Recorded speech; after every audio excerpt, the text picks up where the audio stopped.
નમસ્કાર, ગામડાના ઝડપી સમાચારમાં આપનું સ્વાગત છે।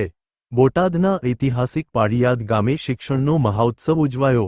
રાષ્ટ્રીય શાયર ઝવેરચંદ મેઘાણી, પવનધામના પૂજ્ય સંતો અને સાહિત્યકારોની સાક્ષી ધરાવતી વર્ષ 1866ની ઐતિહાસિક કેન્દ્રવર્તી શાળામાં ધારાસભ્ય ઉમેશભાઈ મકવાણાના અધ્યક્ષસ્થાને શાળા પ્રવેશોત્સવ યોજાયો હતો। આ તકે ધારાસભ્યશ્રી દ્વારા પાળિયાદ ગામમાં નવીન અટલવાડી માટે 60 લાખ રૂપિયા અને કોળી સમાજની વાડી પાસે રોડ બનાવવા માટે 10 લાખ રૂપિયાની ગ્રાન્ટ ફાળવવામાં આવી છે। સાથે જ હાઈસ્કૂલના નવા બિલ્ડિંગ માટે સરકારમાં મહત્વની રજૂઆત કરાઈ છે।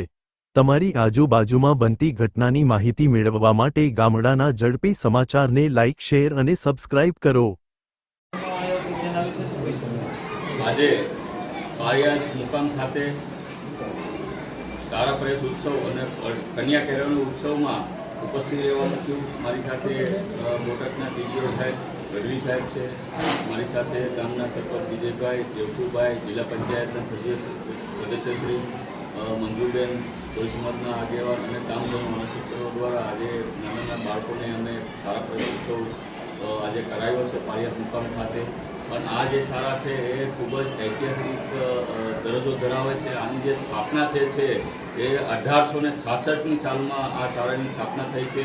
તમે આના વિદ્યાર્થીઓ જુઓ તો રાષ્ટ્રીય શાયર ઝવેરચંદ મેઘાણીજીએ પણ 1906માં ધોરણ 6માં અભ્યાસ કરેલો છે આ શાળાની અંદર। સાથોસાથ પરમ પૂજ્ય ઉનડ બાપુએ પણ આ શાળાની અંદર રહીને અભ્યાસ કરેલો છે।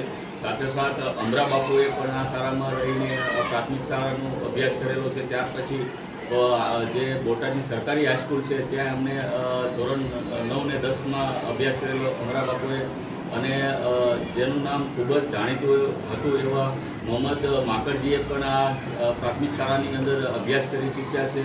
ભૂપતભાઈ વડોદરિયાએ પણ આ શાળાની અંદર અભ્યાસ કર્યો। એટલે ખૂબ મહાનુભાવો, મોટા જેટલા પણ મહાનુભાવો છે એ આ પાળિયાદ પ્રાથમિક શાળાની અંદર અભ્યાસ કરી ચૂક્યા છે।